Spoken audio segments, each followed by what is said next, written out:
Idol, bigyan mo naman ako ng advice. Lagi kaming nag-aaway ng misis ko. Sana matulungan mo ako. Yan. Yan ang sinasabi ko.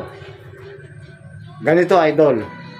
Kasi ito, madalas kong ginagawa. Kasi, yung mga babae na yan, laging mainit ang ulo niyan.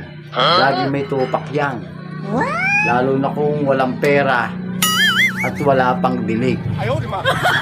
Ito madalas kong ginagawa to para hindi kami nagtatalo ng misis ko at effective naman.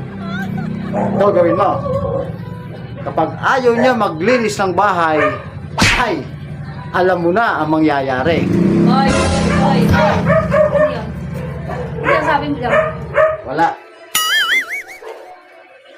Yun. Pinawawalisan ko sa'yo. Ikaw ang maglilinis ng bahay.